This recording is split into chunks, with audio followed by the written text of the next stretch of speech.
आप अगर शोध करोगे कि कोटा वगैरह से निकलने वाला एक आम इंजीनियर क्या पा लेता है, जो उस कोचिंग फैक्ट्री से असफल होकर निकले उनका क्या होता होगा। जिंदगी खोखली है तो उसमें क्या भर दो, नोटों की गड्डी। बच्चों पर दुनिया भर का दबाव बनाते हैं, इसके लिए उनकी ज़िंदगी तबाह कर देते हैं पूरी। प्रेम कोई ऐसी नहीं चीज़ होती कि आदमी औरत के बीच में। बड़े से बड़ा प्रेम तो वो है जो आपका आपके काम से होता है। कोटा में क्या काम से प्रेम करना सिखाते हैं? पंखा ऐसा कर दो कि उस पर कोई चीज़ लटके तो पंखा नीचे खिंच जाए, तो फिर आत्महत्या हो ही नहीं सकती। और ये बच्चे जाके अगर नदी में कूदने लगेंगे तो ये कहेंगे नदी पे बांध बना दो।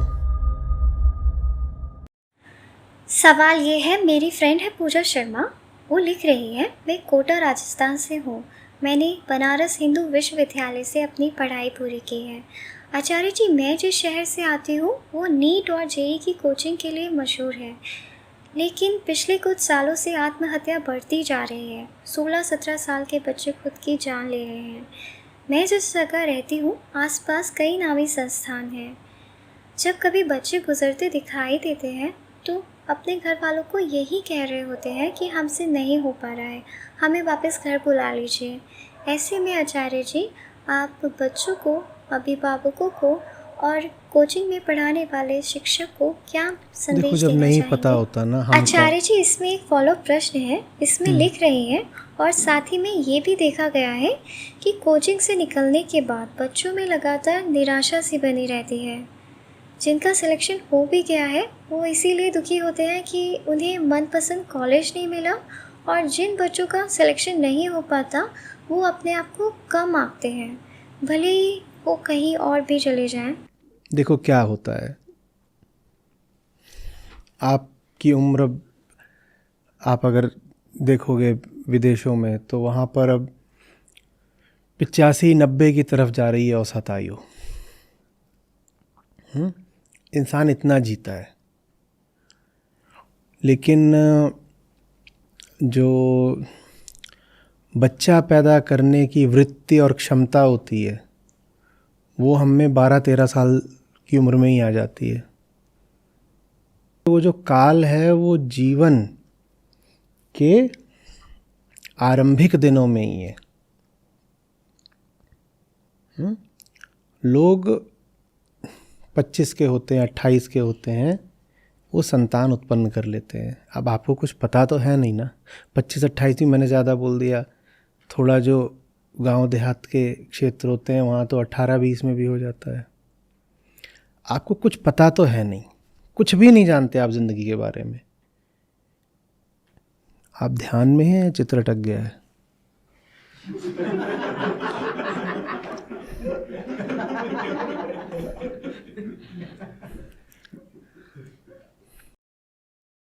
आचार्य जी, उनका कुछ नेटवर्क इश्यू के कारण। अच्छा, तो आप ज़िंदगी के बारे में कुछ जानते? आप आइए सामने, हटा क्यों दिया? आप ज़िंदगी के बारे में कुछ जानते तो है नहीं, और आपके हाथ में एक खिलौना आ जाता है, आपको कुछ भी नहीं पता ना, आपको अपना ही नहीं पता, आपको उस खिलौने का क्या पता। और जो इंसान जितना खाली होता है भीतर से वो उतनी जल्दी संतान पैदा करेगा, और जो इंसान जितना ज़्यादा खाली होता है उतनी ज़्यादा संतानें पैदा करेगा। अब इस तरीके से संतान की पूरी प्रक्रिया चलती है। आप क्या करोगे? आप खुद को ही नहीं जानते थे, आपको नहीं पता था कि आपकी कौन सी कामना थी, ये कैसे आ गया, और कामना के ही चलते वो बच्चा आ गया है। तो आप अपनी सारी कामनाएं फिर बच्चे पे भी डालोगे ही डालोगे ना। बच्चा कामना से ही आया है और बच्चे के माध्यम से अपनी और कामनाएं भी पूरी करनी है। आपको अपने ही जीवन का उद्देश्य नहीं पता, आपको बच्चे के जीवन का उद्देश्य का क्या पता। लेकिन अब आप मालिक बन गए हो उस बच्चे के। जानते आप कुछ नहीं हो लेकिन मालिक बन गए हो। बच्चे की आप स्थिति सोचिए, आप अपनी स्थिति सोचिए। जैसे एक कोई आपको एक लंगूर हो, उसको आपका मालिक बना दिया जाए, आपकी क्या हालत होगी? कोई लंगूर अगर आपका मालिक बन जाए, आपकी क्या हालत होगी? तो दुनिया में जो सबसे सताई हुई कौम है वो बच्चों की होती है, छोटे बच्चों की। दुनिया भर के सारे लंगूर उनके मालिक बन के बैठ गए हैं। ठीक है, अब 22-24 साल का एक लड़का है और उससे भी 2-4 साल कम की एक लड़की है, वो मालिक मालकिन बन के बैठ गए हैं बच्चे के। उन्हें अपने ही जीवन का उद्देश्य नहीं पता, उन्हें अपना ही कुछ नहीं पता, मैं कौन हूँ, मैं काहे के लिए हूँ, मुझे क्या करना है ज़िंदगी में, किधर को जाना चाहिए, क्या कुछ नहीं जानते। लेकिन वो बच्चे के भाग्य विधाता बन जाते हैं, भविष्य निर्धाता बन जाते हैं। और बच्चे को फिर वो, अब तो ये होने लग गया है शायद कि 5वीं क्लास से IIT JEE वगैरह की कोचिंग कराने लग गए हैं।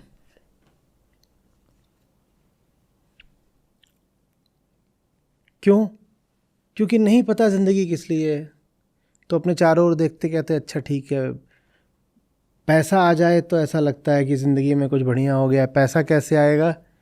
वो कोचिंग कर, वो जब एंट्रेंस एग्ज़ाम क्लियर हो जाता है तो उसके लिए होगा। उनके हिसाब से डिग्रियां सब होती इसीलिए हैं कि पैसा आ जाए। तो बच्चे को फिर लगा देते हैं कि तू जल्दी से जल्दी ये एंट्रेंस क्लियर कर और उसके बाद तेरी नौकरी लगेगी, उससे पैसा आ जाएगा। उद्देश्य ये थोड़ा ही है कि वो जाके कहीं पढ़ेगा, मान लो IIT में पढ़ेगा तो वहाँ उसे बहुत अच्छी शिक्षा मिलेगी जिससे वो बहुत बेहतरीन ज्ञानी इंजीनियर बनेगा। ये कौन चाहता हो? तो ये है कि जल्दी से इसका प्लेसमेंट हो जाए और मोटे वाले पैकेज पे बढ़िया पैसा घर आने लग जाएगा। उसके लिए भेजा जाता है कोटा जैसी जगहों पर, और वहाँ पर एक नहीं अब 10,000 ऐसे बच्चे पहुँच गए, और वो सब के सब अपनी और माँ बाप की अपेक्षाओं के मारे हुए हैं, और वो एक दूसरे को देख रहे हैं तो वो एक इको चेम्बर जैसा बन जाता है। और बाहर वाला कोई है नहीं उन्हें कुछ बताने को। बाहर वाला कोई उन्हें कुछ बताना भी चाहे तो ना माँ बाप इजाज़त देंगे, ना उनके वो वहाँ जो कोचिंग वाले टीचर्स हैं वो इजाज़त देंगे। वो सब बच्चे एक दूसरे को देख रहे हैं और सब एक ही बीमारी से ग्रस्त हैं। तो वो जो बीमारी है वो सब में और गहरा जाती है। अब ये एक दूसरे को बस देख ही नहीं रहे, एक दूसरे से प्रतिस्पर्धा भी कर रहे हैं। और जब प्रतिस्पर्धा होगी तो जाहिर सी बात है उसमें कोई ना कोई तो सबसे पीछे भी छूटेगा, और जो सबसे पीछे छूटते हैं फिर उन पर दबाव तनाव इतना बनता है कि वो आत्महत्या जैसा कदम भी उठा लेते हैं। कुल मिलाकर के ये पूरी त्रासदी जीवन के प्रति घोर अज्ञान की है। हम कुछ नहीं जानते कि बच्चा क्या है और ज़िंदगी किस लिए है। एकदम अंधेरे में, पागलपन में, कुल अज्ञान में हम बच्चा पैदा कर देते हैं और उसी अज्ञान में हम उसकी परवरिश भी कर डालते हैं। समझ रहे?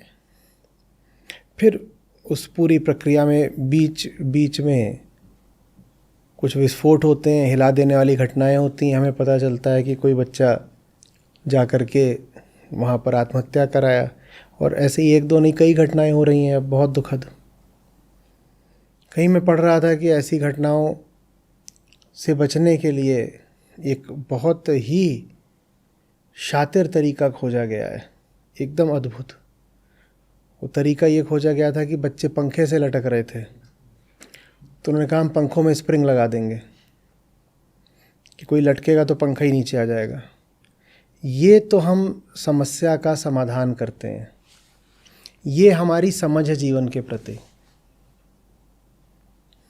कि बच्चा पंखे से लटक रहा है तो पंखा ऐसा कर दो कि उस पर कोई चीज़ लटके तो पंखा नीचे को खिंच जाए, तो फिर आत्महत्या हो ही नहीं सकती। ये कुल हमने अपना बड़ा बुद्धिमत्ता से भरा हुआ उपाय निकाला है। समझ में आ रही है बात ये? और ये बच्चे जाके अगर नदी में कूदने लगेंगे तो ये कहेंगे नदी पे बांध बना दो। पानी नहीं रहेगा तो डूबेंगे कैसे? और बच्चे फिर जब पानी नहीं रहेगा तो नीचे नदी के पत्थरों पे कूदने लगेंगे तो कहेंगे कि इस पे गद्दे बिछा दो।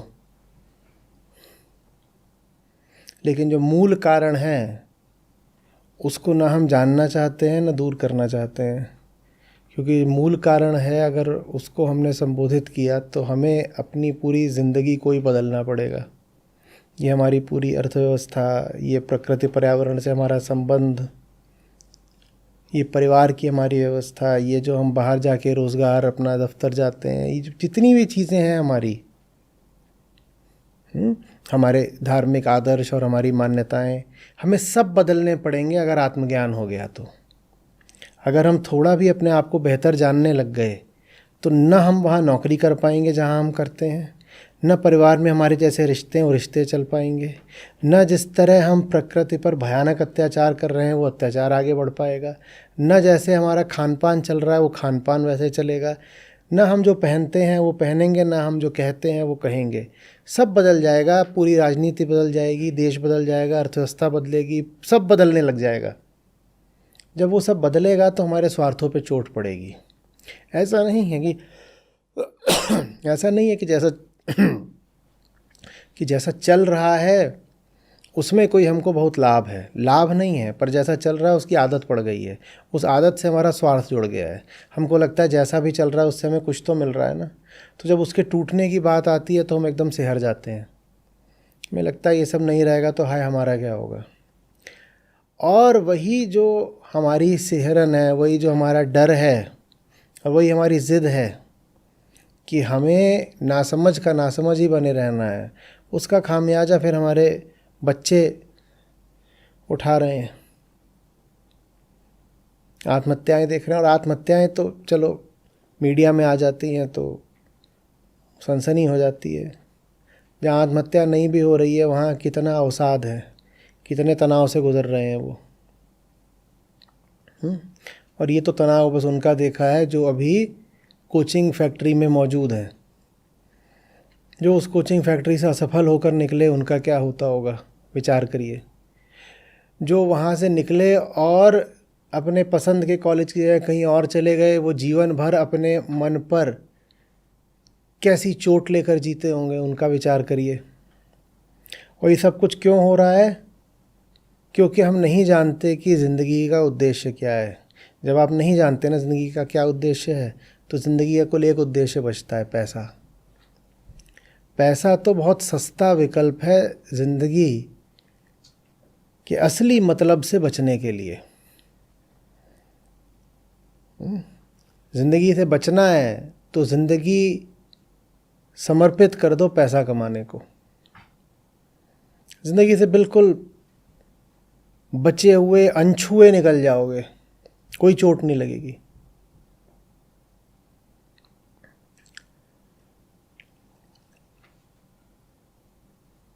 जैसे कि पूरी एक प्रश्नोत्तरी हो, स्वयं को जाना, जीवन को जाना, मन को जाना, अहम को जाना, ये समझते हो वो समझते हो, और उस प्रश्नोत्तरी के अंत में लिखा हो अगर इन प्रश्नों में से किसी का भी उत्तर नहीं दे पा रहे हो तो ये रहा तुम्हारे लिए विकल्प, चलो पैसा कमाओ।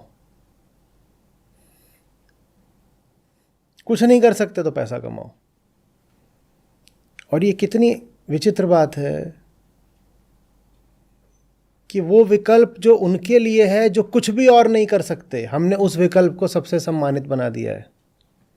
जबकि होना ये चाहिए था कि जिस आदमी को आप पैसे के पीछे भागता देखें, आप कहें ये एकदम ही बहुत सबसे घटिया आदमी है क्योंकि ये कुछ और नहीं कर पाया इसलिए पैसा कमा रहा है। ये कुछ बेहतर कर सकता तो पैसा क्यों कमा रहा होता?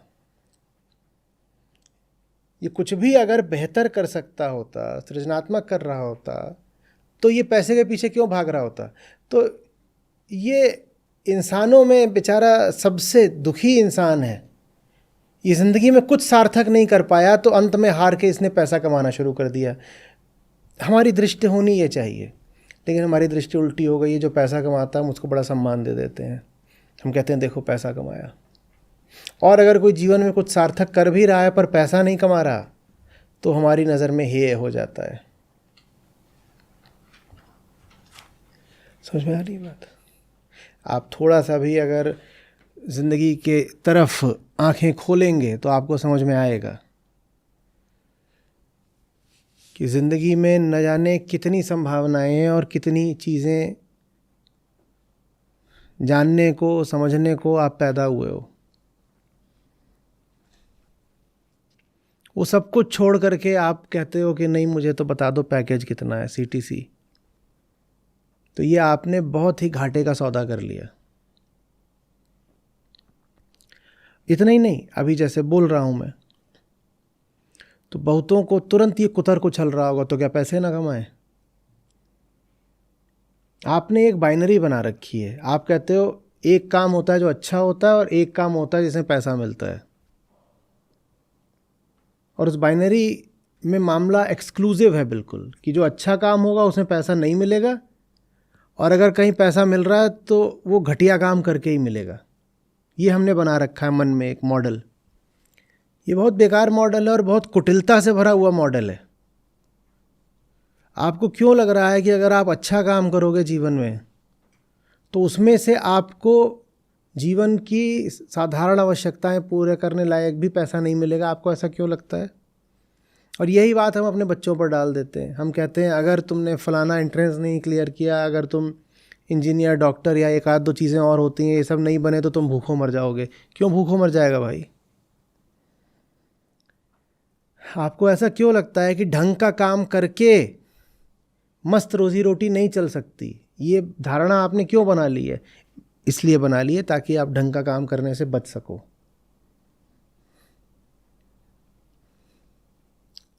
आपके मन में बात कहाँ से आ गई कि जीवन में सफल होने के लिए बिकना ज़रूरी है?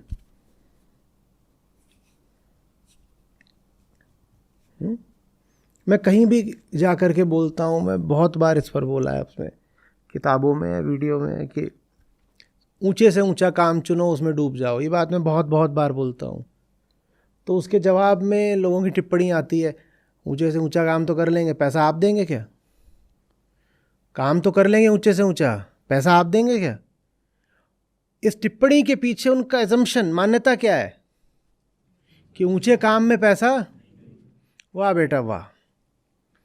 माने तुमने जगत को क्या बना दिया? तुमने कहा दुनिया में जो घटिया काम है उसी में पैसा मिलता है, और बढ़िया काम करोगे तो उसका इतना भी मूल्य नहीं कि उस काम के लिए तुम्हें कोई पैसा दे देगा। ये तुम्हें क्यों लग रहा है ऐसा?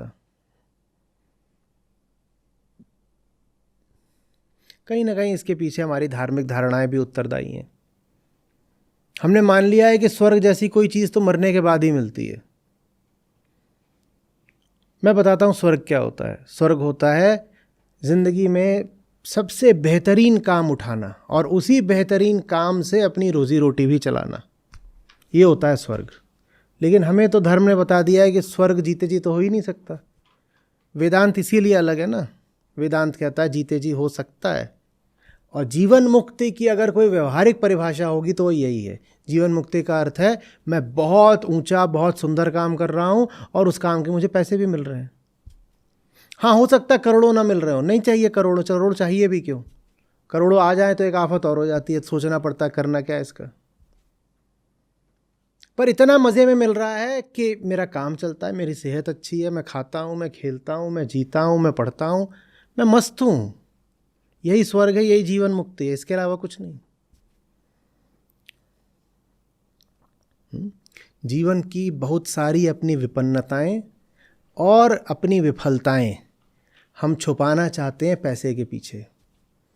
जिंदगी खोखली है तो उसमें क्या भर दो? नोटों की गड्डी। इससे क्या हो जाएगा? क्या हो जाएगा? फिलॉसफी के कोर्सेज में एडमिशन लेने वाले नहीं मिल रहे, आर्ट्स में नहीं मिल रहे, फाइन आर्ट्स में नहीं, भारत में कम से कम, साहित्य में नहीं मिल रहे, संस्कृत में नहीं मिल रहे। सबको क्या बनना है? उसमें भी कंप्यूटर इंजीनियर बनना है खास तौर पे।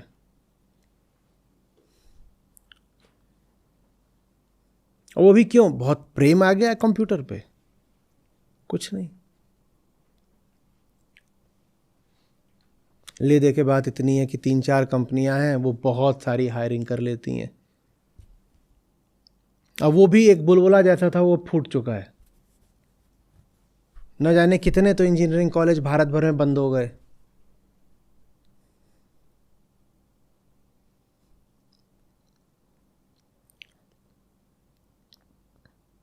ना आपको जो पढ़ रहे हो उससे प्यार, पढ़ने के बाद आप जहाँ नौकरी करने जा रहे हो ना आपको उस काम से प्यार। ये प्रेमहीन जीवन आप जी कैसे लेते हो? लेकिन जो कोचिंग की पूरी व्यवस्था है ये आपको एक लवलेस लाइफ के लिए बिल्कुल तैयार कर देती है। Loveless life. कि प्रेम तो नहीं है पर करे जा रहे हैं, जिए जा रहे हैं। ठीक वैसे जैसे प्रेम तो नहीं है पर एंट्रेंस की प्रिपरेशन किए जा रहे हैं। Not that I love PCM और व्हाटएवर, जिन भी चीज़ों की तैयारियां होती हैं, कुछ नहीं, प्रेम वेम कुछ नहीं है। आज पता चल जाए कि ये सब पढ़ करके नौकरी नहीं लगती है तो तुरंत लात मार के भाग जाएंगे। ठीक वैसे जैसे सब कॉलेजेस ने खोल दिए थे CS डिपार्टमेंट और IT डिपार्टमेंट्स, वो सब बंद हो गए क्योंकि उनमें नौकरी लगनी बंद हो गई। वैसे ही जितने लोग कोचिंग करने गए हैं अभी आ जाए सामने कि भाई अब इंजीनियरिंग करके नौकरी नहीं लगती, ये सब भाग जाएंगे। कौन सा इनको प्यार है जो पढ़ रहे हैं उससे? तो प्यार नहीं है तब भी पढ़ रहे हो। अभी 2-3 साल कोचिंग में पढ़ोगे, फिर 4 साल अगर इंजीनियरिंग करने गए तो 4 साल वहाँ पढ़ोगे, और उसके बाद ज़िंदगी भर वो काम करोगे जिससे प्यार नहीं है। तो ये काहे की ट्रेनिंग मिली है? मैं कह रहा हूँ एक लवलेस लाइफ की तो ट्रेनिंग मिल रही है। और क्या हो रहा है?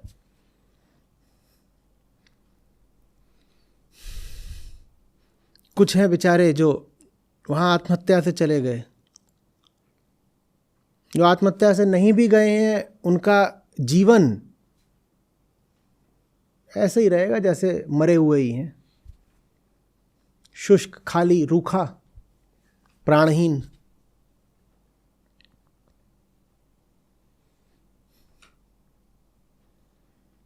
पर ये हमारी great Indian middle class dream है। लड़का कोटा जाएगा, कोटा से IIT जाएगा, IIT से गूगल जाएगा,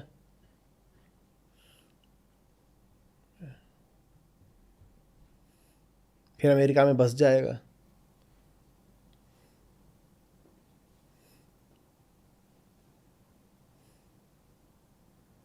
फिर क्या करेगा? नहीं हो गया? नहीं बताओ ना, फिर क्या करेगा?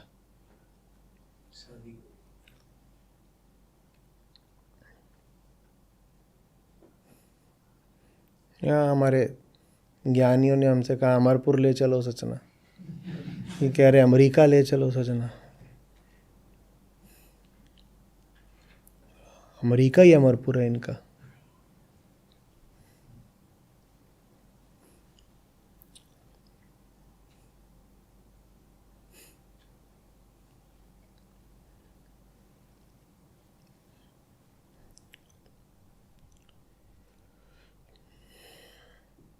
अब 10,000 में से किसी एक के साथ ऐसा हो भी जाता है, और जो एक के साथ हो जाता है वो फिर आप देखते नहीं है कितने अश्लील तरीके से आता है अखबारों में, वेबसाइट पर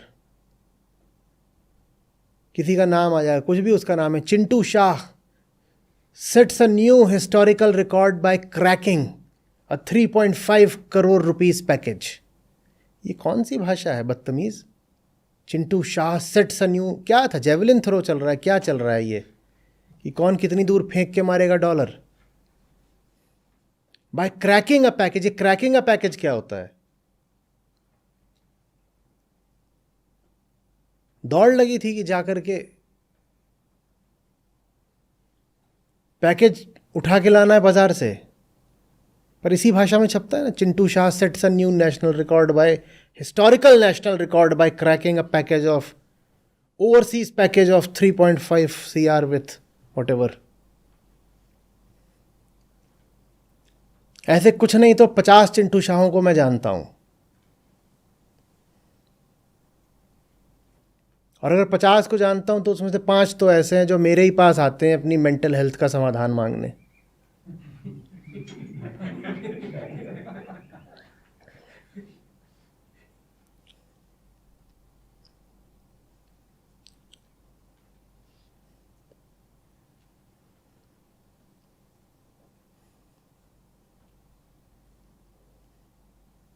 मैं छोटे बच्चों के बारे में सोचता हूँ ना, मैं सेहरन हो जाती है, खौफ से भर जाता हूँ। 2 महामूर्ख 22-25 साल के, और उनको मिल गया ये एक नाजुक खिलौना, और वो इसके साथ हर तरह के अत्याचार कर रहे हैं।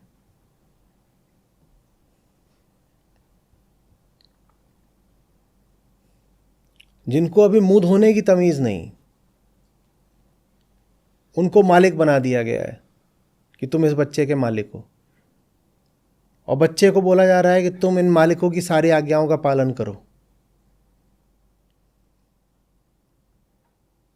और बच्चा बड़ा भी हो जाए तो भी उसको यही माँ बाप परमेश्वर होते हैं। तो तू भी बन जा जल्दी से बाप, परमेश्वर बनने का शॉर्टकट। मैं पूछा करता था कॉलेज में, ऐसे बैठे होते थे वो सब, जब बात होती थी मैं पूछता था तुम्हारी उम्र क्या है, तो अपनी उम्र बताएं, कोई 20 कोई 22, यही सब उम्र होती है वहाँ पर second year 4th year BTech में। तो कोई बैठा है, मैं उससे पूछता था अपने बगल वाले को कि ज़रा बताना ये इसकी बुद्धि कितनी है और इसमें मैच्योरिटी कितनी है। तो हंसने लगे, बोले ये डम्ब है।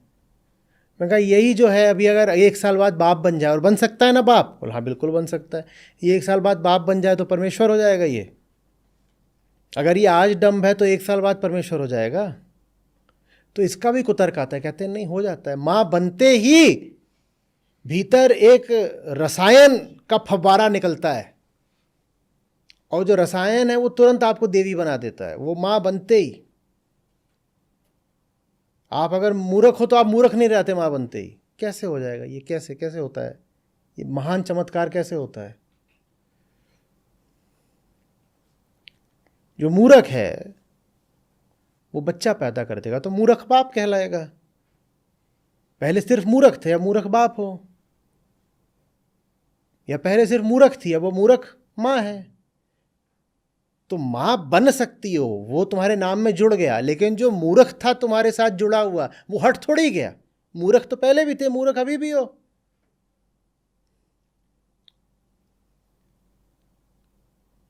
और ये दोनों मूर्ख उसके सर पे चढ़ के बैठ जाते हैं और उसको कोटा छोड़ाते हैं,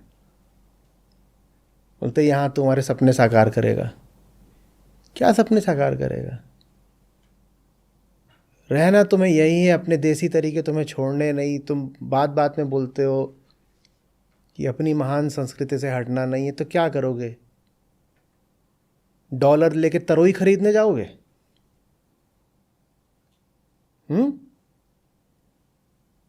गए वहाँ सब्जियों के बाजार में, करना तो तुम्हें वही सब कुछ जो तुम करते हो। तो वो छोटू को काया के लिए उसकी जान लिए ले रहे हो कि डॉलर कमा के ला? पूछ तो रहा हूँ, डॉलर से क्या करोगे? आज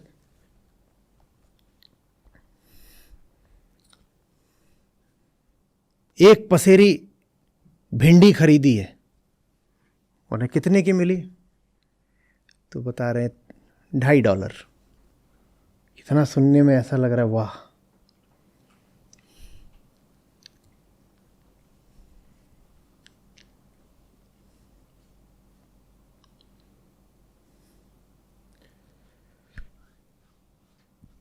और मुझे डॉलरों से कोई समस्या नहीं है। मैं बस ये कहना चाहता हूँ कि ढंग का काम करके भी एक अच्छा सीधा साधा जीवन बिताया जा सकता है।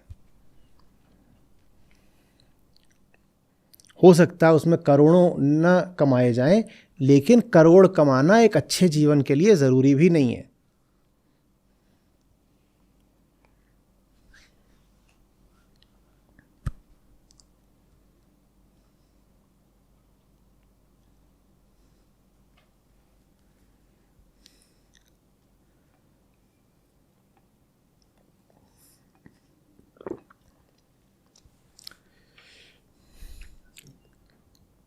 धन्यवाद आचार्य जी। सुरति करो मेरे साईया, हम है भव जल माही। सुरति करो मेरे साईया, हम है भव जल माही। आप ही बही जाएंगे, जो नहीं पकड़ो बाही कबीरा, जो नहीं पकड़ो बाही।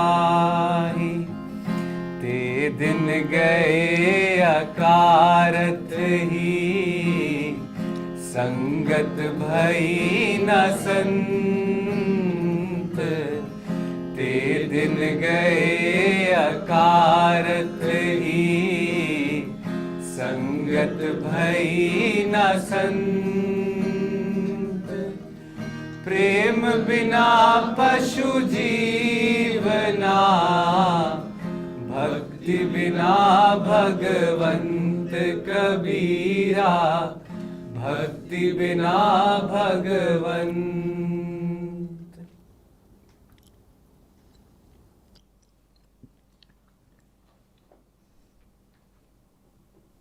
तो मनुष्य और पशु में जो ये अंतर है वही पारिभाषिक है। मनुष्य वो है जो प्रेम पर जीता है और पशु वो है जो प्रकृति पर जीता है। आप एक काम कर रहे हो, अपनी जॉब, उस जॉब में अगर प्रेम नहीं है, सिर्फ सीटीसी है, तो आप जानवर हो। आप एक हेविली पेड जानवर हो सकते हो, लेकिन हो तो जानवर ही ना। घूम रहा है ओरंगुटान, क्या है, बोल रहा है इसका 60 लाख का पैकेज है। मुंह तो उसका ओरंगुटान जैसा ही है ना, तो क्या वो पैकेज लेके क्या करेगा? केले खाएगा और क्या करेगा?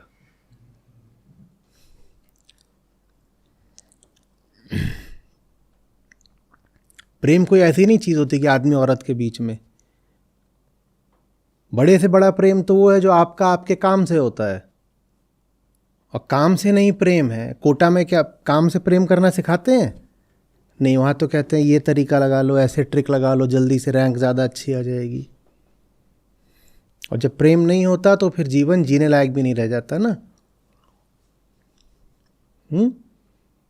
जब जीवन जीने लायक नहीं रह जाता तो फिर इंसान का दिल कहता है कि जीवन खत्म ही कर डालो। तो फिर हमें आत्महत्या जैसी दुखद घटना देखने को मिलती है।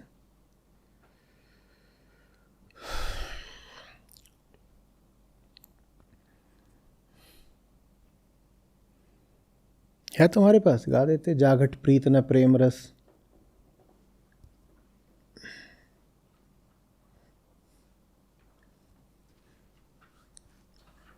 ये पूरा भंडार लेके बैठा करते हैं।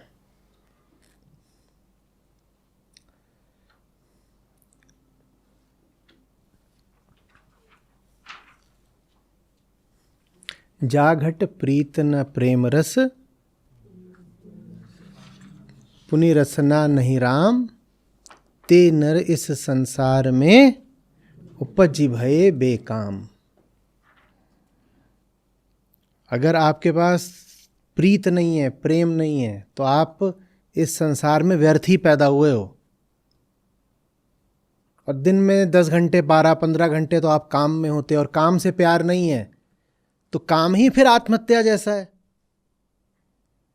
झेल रहे हो 15 घंटे की, क्या है, क्यों है, क्या कर रहे हैं, बस ये याद है, 2 चीज़ें याद हैं, इतवार कब आएगा और सैलरी कब आएगी। जिसे हम आम एम्प्लॉई बोलते हैं, उसके लिए जॉब में 2 ही चीज़ें खुशी की होती हैं। एक सैलरी और दूसरा हॉलीडे। वो पूरे साल नौकरी करता ही इन्हीं 2 चीज़ों के लिए। इन्हीं 2 दिनों का उसे इंतज़ार रहता है, एक सैलरी डे और एक हॉलीडे। ये आत्महत्या नहीं है तो क्या है?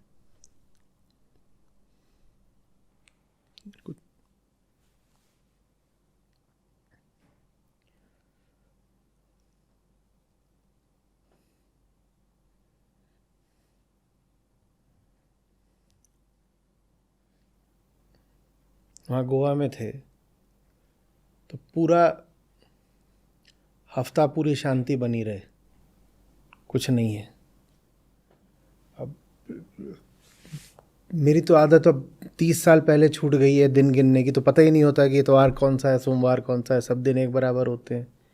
अचानक से बीच बीच में किसी दिन देखें तो ये क्या हो गया।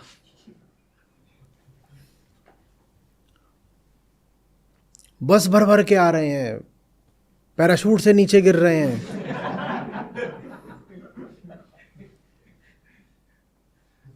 फिर पता चले लॉन्ग वीकेंड है, जैसे जेल से रिहा हुए कैदी वैसे भागे हैं, भयानक भाग रहे हैं एकदम। और जिन दिनों ये आए उन दिनों होटलों के दाम 3 गुना हो गए। रेस्टोरेंट वाले अलग मेन्यू बना के रखते थे इनकी शक्ल देख के, ये आए दूसरा निकालो, उसमें सब चीज़ें दुगनी कीमत पर, कहीं बैठने की जगह ना मिले, कुछ ना हो। ये इनका हॉलीडे है। बड़ी मुश्किल से भाग के आते हैं, या तो शुक्रवार की रात या शनिचर की सुबह, और रविवार की रात को फिर भाग के वापस पहुंच जाते हैं। ये इनकी वेकेशन है, और सब के सब एक साथ आते हैं। तुम्हारे जिनका मुंह तुम वहां देख रहे थे, उन्हीं का मुंह तुम यहां भी देख रहे हो। तो तुम गोवा कहाँ आए? तुम तो दिल्ली को ही लेके पहुंच गए वहां पे, सब एक से।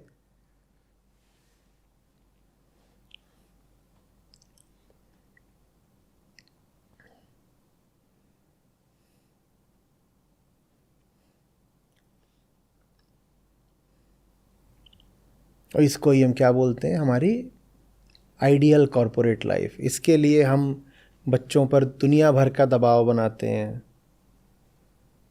सिर्फ इसलिए कि ले दे के उनको एक मिडिल क्लास, अपर मिडिल क्लास जीवन मिल जाए। इसके लिए उनकी ज़िंदगी तबाह कर देते हैं पूरी। आप अगर शोध करोगे कि कोटा वगैरह से निकलने वाला एक आम इंजीनियर क्या पा लेता है, तो क्या पाओगे? यही तो पाओगे, एक साधारण सी middle upper middle class lifestyle, और क्या। लेकिन उसके लिए तुमने उसको कहीं का नहीं छोड़ा। एक साधारण सी नौकरी मिलती है। इंजीनियर कोई ऐसा थोड़ी होता है कि वो हीरे मोती में खेल रहा है। एक साधारण सी ज़िंदगी, साधारण इंजीनियर, साधारण ज़िंदगी।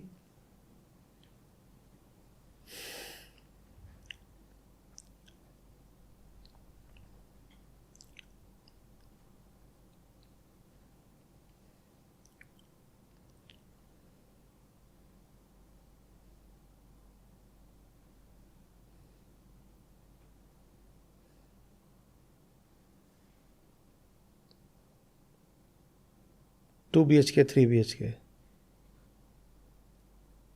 इधर निकल जाओ एक्सप्रेस वे की तरफ या नोएडा की तरफ के इलाके हैं, तो वहाँ पे वो आपको पर्चा लेके सड़क पे ही रोक रहे होते हैं, ले लो ले लो ले लो।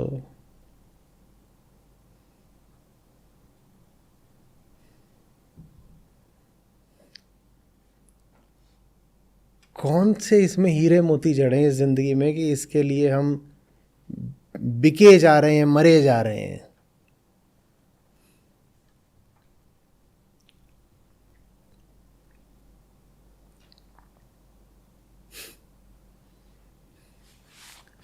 कुछ नहीं, भीड़ के साथ चलना है।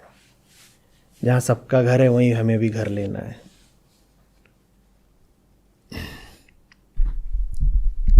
अकेले नहीं रह सकते। भले जहाँ सबका घर है वहाँ घर लेने में 3 गुने ज़्यादा पैसे देने पड़े, 3 नहीं होता 6 गुने 10 गुने ज़्यादा देने पड़े, तो भी दे देंगे। क्यों?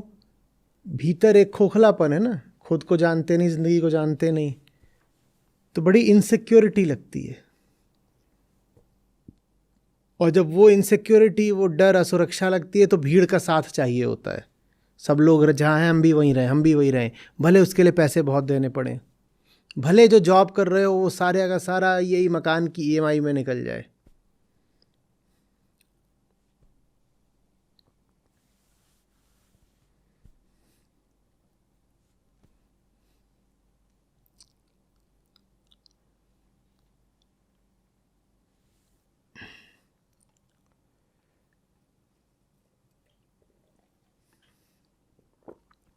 चलिए छोड़िए, क्या करें। बताइए। जाघट प्रीति न प्रेम रस, पुनि रसना नहीं राम।